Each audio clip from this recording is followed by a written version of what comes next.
성부와 성자와 성령의 이름으로 말씀드립니다. 한 주간 동안 안녕하셨는지요? 저는 최근 김영석 교수의 100년을 살아보니라는 영상과 기사를 인터넷에서 본 적이 있습니다. 1920년생이시니 우리나라 나이로는 102세가 되십니다. 저도 84년도인 대학 1학년 2학기 때 교수님의 강의를 수강한 적이 있습니다. 당시 정년을 앞둔 교수님은 학교에서는 학력이나 정치적 입장 등 여러 측면에서 비주류적인 위치에 놓이셨던 분으로 평가되었습니다. 학생들도 교수님을 이제 은퇴하시고 그만 쉬셔야 할 분으로 여기는 분위기였습니다. 사실 100년이란 시간을 못 지킵니다. 그리고 한 세기를 살아내기란 쉽지 않습니다. 우리나라의 평균 수명이 80세가 넘는다고 하지만 낙골 땅에 가보면 80세를 넘기신 분도 별로 많지 않으며 아직 어리거나 젊은 나이에 생을 마감한 분도 꽤 모셔져 있음을 알게 됩니다. 그래서 언제까지 사는 것이 제일 좋은가라는 질문에 원수보다 하루라도 더 사는 것이 성공한 삶이라고 블랙 유머로 답하는 분을 만난 적도 있습니다. 원수 앞에서 주검으로 남지 않는 것, 그것도 인간이 지킬 수 있는 마지막 자존심 중에 하나가 될 수 있을 거라는 생각도 해봅니다. 김영석 교수의 강의를 보면서 기억에 남는 말은 가장 불행한 인간이란 정신적 가치를 모르는 사람, 그리고 이기적인 사람이라는 내용이었습니다. 김 교수에 따르면 정신적 가치를 아는 사람은 만족함을 아는 사람이라는 것입니다. 그러나 만족이라는 정신적 가치를 모르는 사람은 계속 채우려고 하기 때문에 영혼에 허기가 지고 불행에 빠져들 수밖에 없다고 말합니다. 또한 김 교수는 이기적인 사람이 가장 불행한데 그들은 자신만을 위해서 살 뿐이고 따라서 인격을 갖지 못하기 때문이라고 합니다.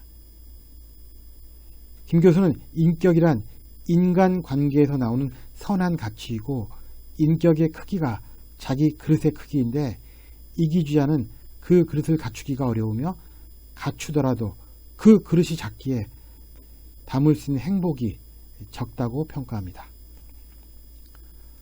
100년 인생의 결론이 우리가 익히 들어서 알고 있는 것이지만 직접 100년을 사신 분의 입장에서 들으니 그 진정성이 느껴지는 것 같습니다. 덧붙여 김 교수는 아직 공부할 수 있고 일할 수 있는 나이였던 60세에서 75세까지가 자신의 인생에 있어서 황금기였다고 말하고 있습니다. 그것도 그분에게는 벌써 25년 전의 일입니다. 사회적인 시각으로 보면 퇴물로 취급될 수 있는 시간이 자신의 인생에 있어서 황금기였다고 고백하는 김 교수의 경험은 우리에게 일종의 반전과 희망을 동시에 선사합니다. 진정 인생은 60부터일까요?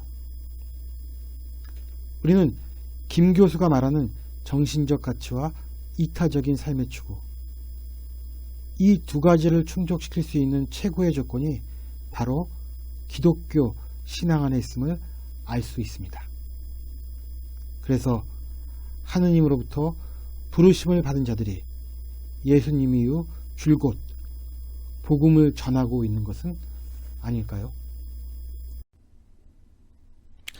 오늘 마르코 복음은 예수께서 열병으로 누워있는 베드로의 장모를 일으키는 장면으로 시작됩니다.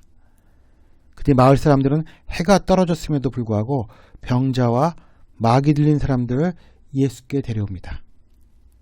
예수님은 당신이 쫓아내는 마귀들에게 아직 자신의 정체를 드러낼 때가 되지 않았기에 소문을 내지 말라고 입단속까지 하십니다. 그러나 그 입단속에도 불구하고 그 광경을 목격한 사람들에 의해 예수님의 능력에 관한 소문은 퍼지게 됩니다. 잠을 청하신 후 새벽에 기도를 하시다가 예수님을 찾아 나선 베드로 일행을 만나게 된 예수님은 사람들이 모두 당신을 찾고 있다는 소식을 접하게 됩니다. 그러자 예수께서는 이 근방 동네에도 가자. 거기에서도 전도해야 한다. 나는 이 일을 하러 왔다. 라고 말씀하시며 갈릴리아 지방을 두루 찾아 여러 회당에서 전도하시며 마귀를 쫓아내십니다. 오늘 복음은 예수님의 일상을 보여줍니다. 따라서 예수님이 어떤 사람들을 만나고 있는지 보여줍니다. 아프다고 몰려든 사람들, 자기 문제를 스스로 해결할 수 없는 사람들, 세상이 제시하는 가치로만 살아갈 수 없음을 아는 사람들이 바로 당신께 다가서는 사람들입니다. 그리고 예수님은 이러한 사람들에게 지금까지 살아온 세상과는 전혀 다른 세상이 있음을 당신의 능력을 통해 보여주십니다. 예수께서 바야흐로 사람들의 병을 고치시고 귀신 들린 사람들로부터 귀신을 쫓음으로 인해 하느님 나라가 이 척박한 세상에서 그 태동을 시작합니다. 지금껏 세상에 갇혀하는 전혀 다른 가치의 도래, 즉 하느님 나라가 이 땅에서 시작됐음을, 하나님의 통치가 지금 시작됨을 전하는 소리가 바로 복음인 것입니다. 사도 바울도 고린토 전서에서 복음을 전하고 복음의 축복을 나누는 것이 자신의 지상과제라고 말하고 있습니다. 더불어 사도 바울은 오늘 서신에서 다음과 같이 말하고 있습니다. 이와 같이 내가 어떤 사람을 대하든지 그들처럼 된 것은 어떻게 해서든지 그들 중에 몇 사람이라도 구원을 하려고 한 것입니다. 즉 예수님이나 사도 바울에게 있어서 지상명령은 구원을 위한 복음 전파였습니다. 그러나 이들은 이것을 이루기 위해 먼저 자신을 비워야만 했습니다. 유다인들을 대할 때는 유다인처럼, 율법의 지배를 받는 사람들을 대할 때는 율법의 지배를 받는 사람처럼, 율법이 없는 사람들을 대할 때는 율법이 없는 사람처럼, 믿음이 약한 사람을 대할 때는 믿음이 약한 사람처럼 행동합니다. 이는 실로 놀라운 유연성이 아닐 수 없습니다. 사도 바울이 자신에 대해서 말하는 여러 증언은 복음을 위해서는 자신이 마치 아무 형태도 없이 비어져 있어야 함을 의미했습니다. 바울 서신을 읽어보시면 아시겠지만 바울은 누구보다도 자기 주장과 논리, 확신이 강한 사람이었습니다.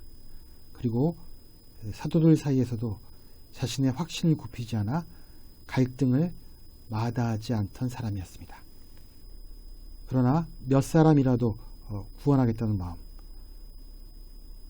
복음의 축복을 나누기 위해서는 무슨 일이라도 하겠다는 마음, 그리고 자신이 이 일을 하는 이유는 사실 하나님께서 그 일을 내 직무로 맡기셨다는 확신, 이러한 이유들이 사도 바울로 하여금 자신을 비우고 그 자리를 하느님으로 채우게 한 것입니다.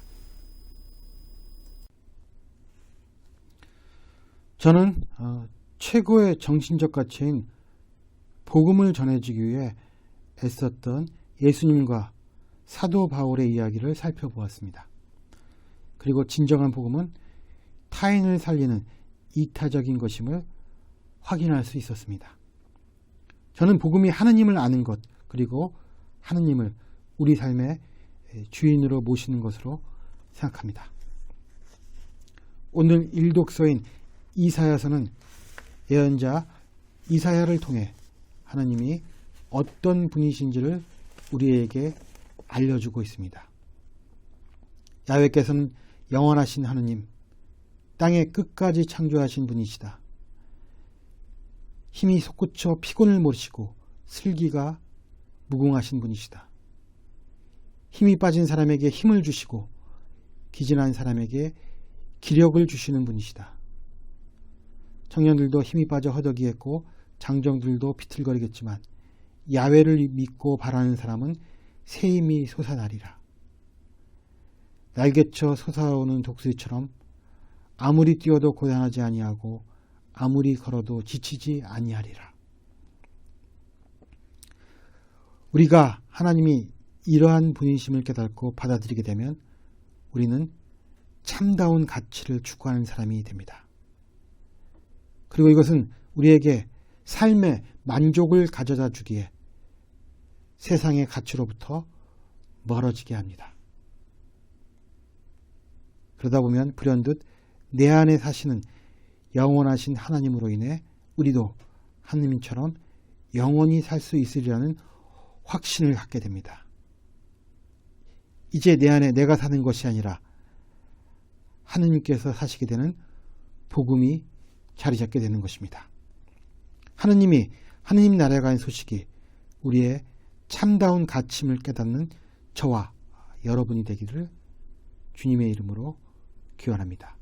성부와 성자와 성령의 이름으로 말씀드렸습니다. 아멘.